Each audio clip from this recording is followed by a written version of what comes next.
Mon nom, c'est Yvon Girard. Je suis natif de la Malbaie, dans Charlevoix. Je suis né dans une famille modeste. Mon père était mécanicien. Puis il a travaillé beaucoup dans la mécanique. Quant à moi, à l'âge de 15 ans, je suis tombé comme directeur de la famille, parce que mon père travaillait à l'extérieur. Après ça, à l'âge de 17 ans, à l'âge de 15 ans, je suis rendu à Somerset, Élie-du-Prince-Édouard. J'avais parti avec un copain sur le pouce. Il était dans l'Air Force. J'avais couché sur la base de l'Air Force.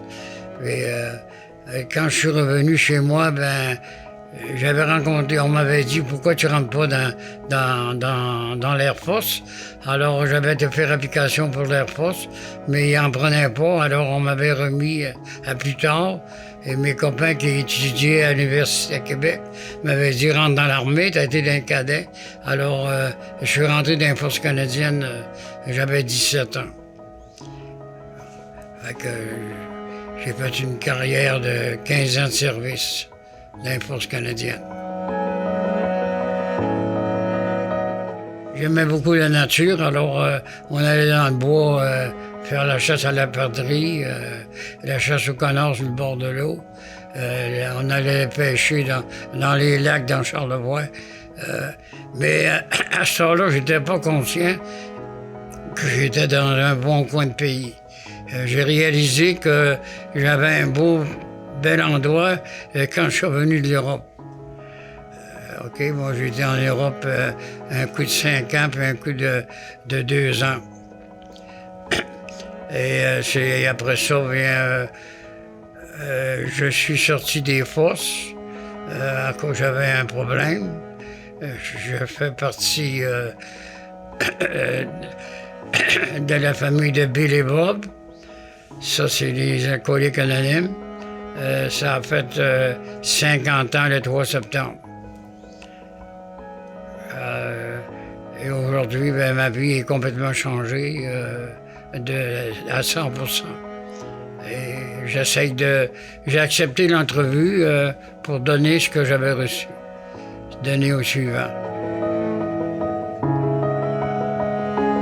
Je suis un modèle 42.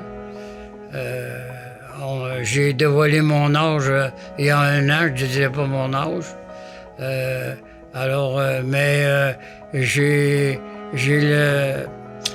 Je vis comme si j'aurais 22 ans. Mais Dieu sait que j'ai pas 22 ans. Et aujourd'hui, j'essaye de donner ce que j'ai reçu, comme je vous ai dit. Puis j'ai accepté cette invitation pour partager mon expérience de vie.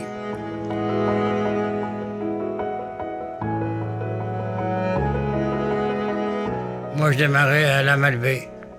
Oui, je démarrais à la Malbaie, puis j'étais sur les frontières entre la Malbaie et Pointe-au-Pic. Mais aujourd'hui, c'est fusionné ensemble. Le manoir Richelieu, dans ce temps-là, il n'ouvrait pas l'hiver. On allait jouer au cowboy au manoir Richelieu. J'ai fait le cadet dans ma jeunesse au président Taft des États-Unis et à la famille Kennedy qui avait des demeures à Pointe-au-Pic. J'ai joué avec des enfants qui étaient millionnaires, tandis que moi, j'étais dans une famille modeste.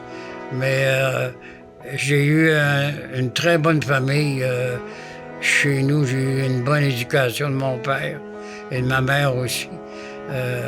Sur ce côté-là, j'ai été choyé. Puis, je suis parti de la Malbaie très jeune.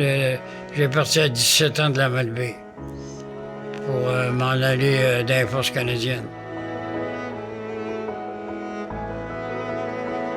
Il y a beaucoup de touristes. Maintenant, ces années-ci, il y a beaucoup d'Européens qu'on m'a dit qui visitaient la Malbaie. Mais ce qui a popularisé la Malbaie, c'est les Américains. Le président des États-Unis s'est bâti une maison dans Charlevoix. Alors, ça a amené beaucoup d'autres Américains, des M. Timmons, des Taft, des Kennedy, j'en oublie, là. Puis il y avait le terrain de golf privé, qui est le Murray Bay Golf Club. C'est le deuxième plus vieux club de golf en Amérique du Nord. Oui, c'est très reconnu pour ça. Dans Charlevoix, il y a beaucoup de... Quelqu'un qui aime la nature, c'est la place, là.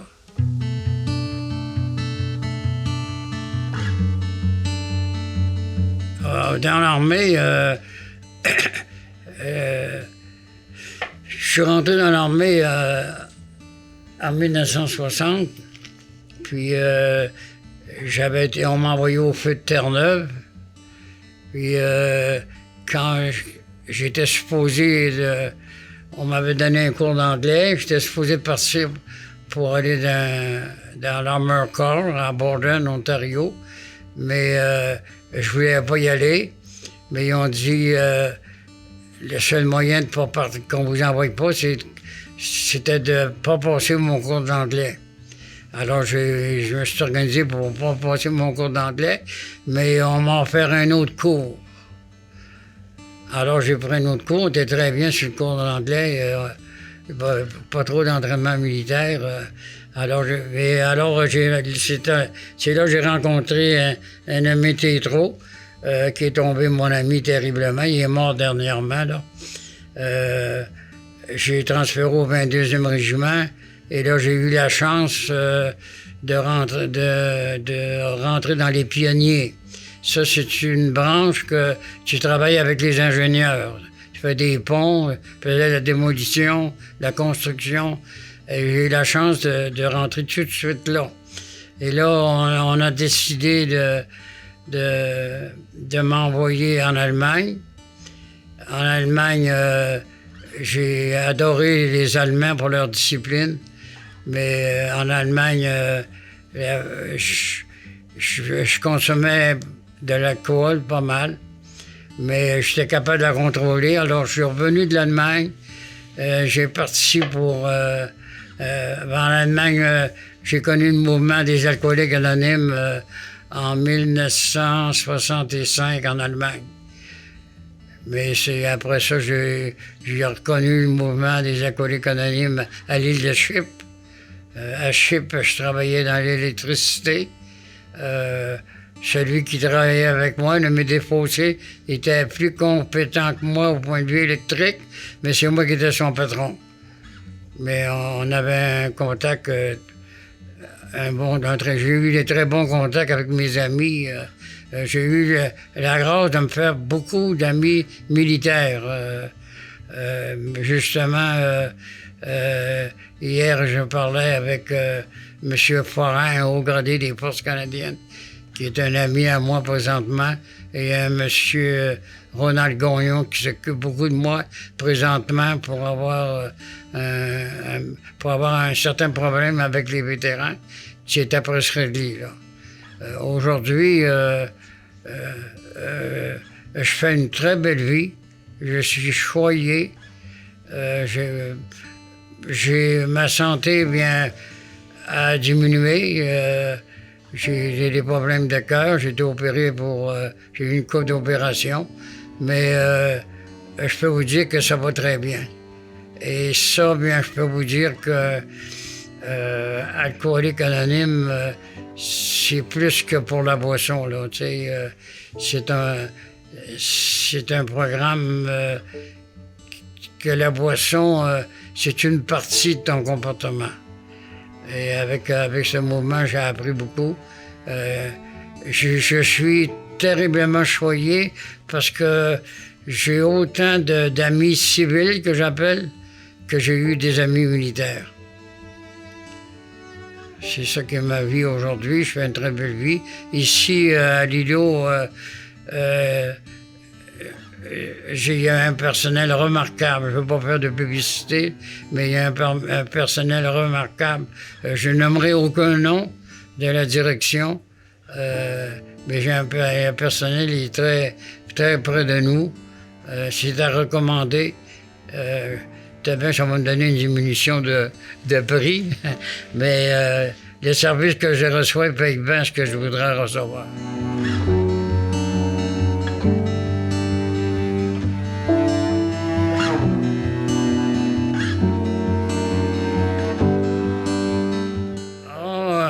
Quand j'étais jeune, à l'âge de 15 ans, à l'âge d'une dizaine d'années, moi, je fêtais pas les catalogues Eaton, comme la mode disait, là. Je fêtais des revues de voyage. Et en regardant des voyages comme... il y avait des annonces pour Estérel, puis dans le Canada, puis alors je découpais ça, puis je partais en voyage sur papier. C'était bien ça qui me donnait le goût du voyage. Puis je suis un passionné de voyage. Je voyage beaucoup, je suis encore capable. Il y a un ami qui est venu avec moi l'an passé. Elle est venue avec moi, c'est un ami que je connais, qui a travaillé ici. Puis elle est venue avec moi, elle dit, je ne te laisserai pas partir tout seul. Son nom, c'est Marie, ça va très bien se reconnaître. J'ai bien apprécié sa compagnie. Et j'ai beaucoup d'amis qui demeurent à l'endroit où je vais au Mexique. Puis je suis ami avec un monsieur mexicain qui parle français, anglais, espagnol, qui travaille au club de golf. Alors ça m'a donné l'opportunité d'aller jouer au golf à bon marché.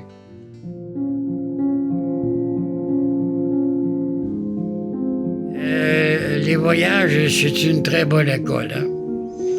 Tu apprends beaucoup sur la mœurs, les coutumes des gens.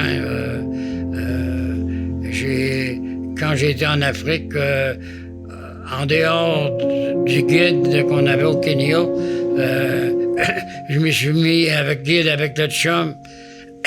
Alors, j'étais dans sa famille à lui. J'ai mangé du manger qui était cuit par terre.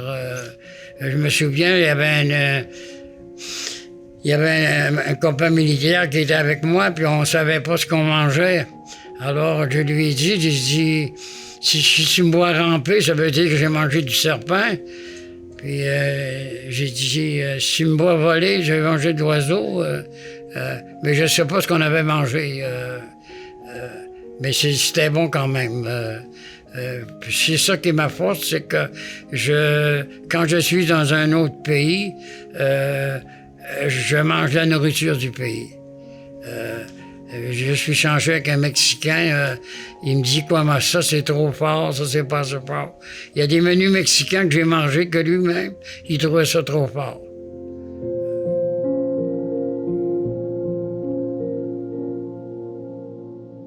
C'est comme mon ami Claude, exact. C'est de valeur parce que je connais beaucoup de monde qui vont en vacances. Puis c'est l'hôtel, la piscine, puis le spectacle. Le spectacle, l'hôtel. Alors, moi, quand je vais, je peux vous dire qu'à Acapulco, je connais tous les alentours d'Acapulco. L'affaire qu'on dit qu'au Mexique, c'est dangereux, c'est pas plus dangereux qu'ailleurs. Quand tu gardes ta place, tu te mêles de tes affaires. Parce que les bandidos, qu'on appelle, ils sont pour le touriste. Alors, ils t'attaqueront pas pour faire une mauvaise publicité. Alors, j'ai été chanceux. Et en voyage, il m'est jamais rien arrivé de malsain. Je sais pas, je vais me nourrir une couple de fois, mais mon GPS, qui est ma grande puissance supérieure, ne voulait pas de moi. Alors, mais je suis moins brave aujourd'hui, là. Je suis jeune de cœur, mais disons que physiquement, j'en perds un peu aujourd'hui, mais il y a une chose que j'ai pas perdue, c'est mon caractère à 100%, qui a changé beaucoup, mais je suis encore souple au lait. Faut pas me piler ses pieds. J'ai peur de rien, puis la peur, c'est pas bon. J'ai foncé sur des personnes de quelques pieds, quelques grandeurs plus que moi. Mais je pense qu'ils ont pris pitié de moi, là, tu sais. Ouais. J'avais des amis boxeurs, même je viens de part d'une couple de militaires, là, que ça fait mal de perdre des amis terriblement. Mais le mouvement de Billy Bob me donnait l'opportunité d'être capable de vivre un jour à la fois.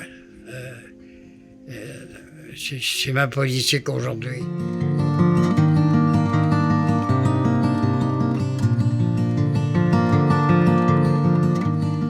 Oh, ça a commencé comment l'alcoolisme? D'abord, j'avais promis que jamais je consommerais de boisson. Alors, quand je suis rentré dans l'armée, c'est pas l'armée qui m'a fait boire, mais disons que l'opportunité était très grande. Et je me souviens, j'allais chercher une drape à 10 sous, puis je m'en allais à la toilette avec mon verre, puis je jetais l'alcool dans la toilette. Mais en dernier, je l'aurais pris dans la toilette, l'alcool. Il y était une journée, je conduisais un officier. Il m'avait dit du bonbon, parce que bonbon, c'est mon surnom. Il m'avait dit, je vais rester avec toi toute la journée. Alors, il me lâchait pas d'un pouce. J'étais mangé avec lui, presque pas mangé. J'ai été à la toilette, il venait à la toilette avec moi. Puis, à 4 heures d'après-midi, j'étais pacté comme un œuf. C'est ma recette, c'est que j'allais à la cuisine le matin chercher des oranges et je piquais mes oranges à la vodka. Alors, je prenais mon alcool devant lui, puis il ne savait pas. C'était un truc qu'un vieux soldat m'avait donné, ça. Puis, c'est dans les années que la vodka sortait. Mais faut que je dise une chose, en boisson, j'ai eu du fun, j'ai eu de la joie, mais j'ai eu autant de pertes que j'ai eu de fun. Je peux vous dire que en 1974, à Québec, j'étais rendu au niveau de l'itinérance. Je couchais en cachette à la Citadelle parce que j'avais des bons contacts.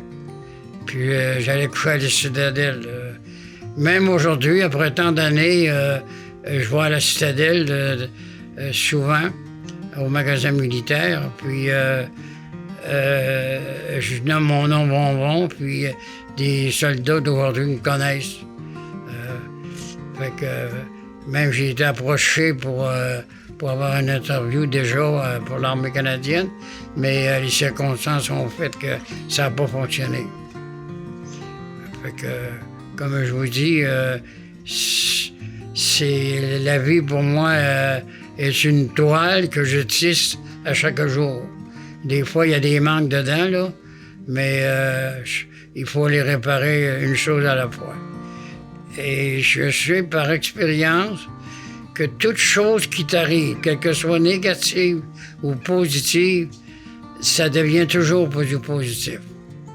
Des fois, ça fait mal, mais comme j'ai perdu ma femme, elle s'appelait Vitaline, ça a été mal pour moi de l'avoir perdue, mais c'est un cadeau, comme elle m'avait dit, qu'on a reçu du gars d'en haut, j'appelle, là, parce qu'elle était vraiment malade, là. Mais quand elle est décédée, j'ai vendu ma maison par des conseils de mes amis à moi, des amis comme Charles et que je connais en dehors du mouvement. Ces personnes-là, c'est des personnes que j'ai rencontrées en voyage. Puis j'ai vu construire la bâtisse ici. Alors, je suis venu rester ici.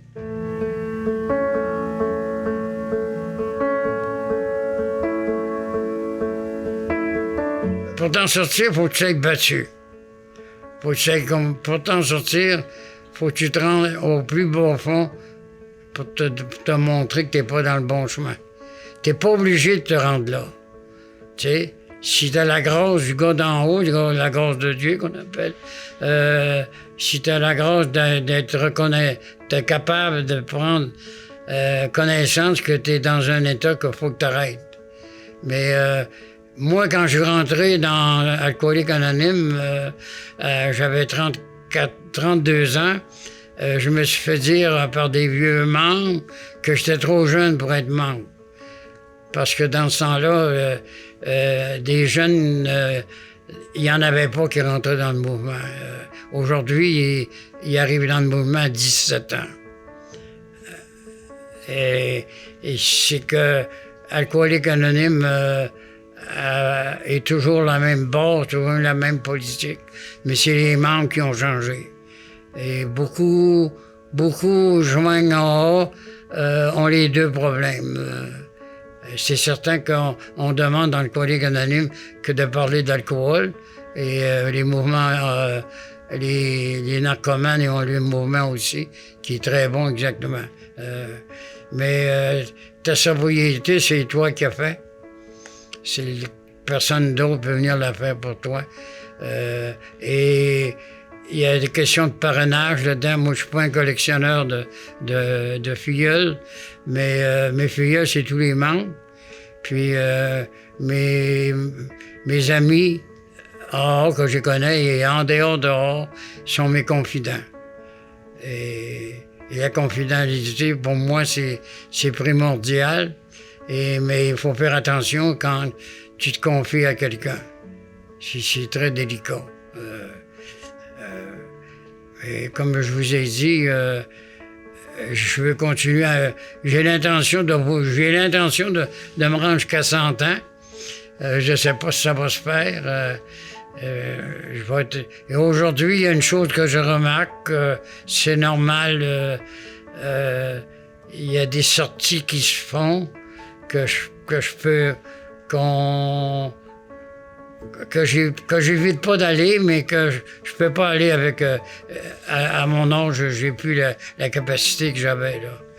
Mais je peux vous dire que si je fais une belle vie, c'est grâce aux efforts que j'ai faits. J'ai eu plusieurs aventures. J'ai été chanceux. J'ai eu plus de bonnes aventures que de mauvaises aventures.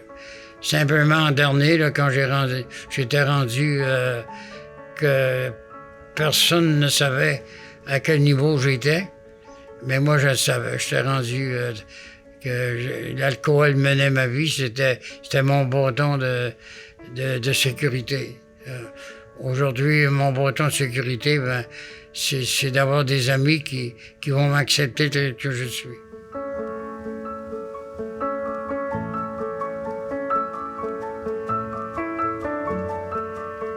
Ben, j'essaye. Je partage de moins en moins parce que j'ai parlé beaucoup dans la région. On m'avait téléphoné au Mexique pour parler au comté de Rimouski et les circonstances ont voulu que ça n'a pas marché. Alors ça, c'est pas grave du tout. C'est pas l'endroit que tu parles qui est important, c'est ceux qui t'écoutent qui est important. Alors moi, l'important pour moi aujourd'hui, c'est de donner ce que je peux donner, puis d'accepter ce que je peux pas changer. C'est ça qui est ma vie aujourd'hui. Je pourrais vous en compter toute la journée. Mes aventures que j'ai eues dans l'armée, j'ai eu beaucoup d'aventures positives. Ce qui m'a apporté dans l'armée, c'est d'apprendre à être discipliné, que je mets trop aujourd'hui avec les civils qui sont indisciplinés. Mais je remercie beaucoup tous mes copains que j'ai en dehors du mouvement également. Sont des pères pour moi. Et aujourd'hui, j'ai des membres que c'est des fils pour moi. Je peux pas nommer personne, mais les membres vont s'en reconnaître. Alors, si j'ai pu apporter quelque chose à une personne, j'aurais atteint mon but. Puis, Je vous remercie de m'avoir choisi. Je ne sais pas si c'est vous. Il y a certainement une personne qui m'a recommandé. J'ai des doutes que ça peut être la directrice générale parce que j'ai aidé quelqu'un ici. Puis ça, c'est personnel. Alors, merci beaucoup.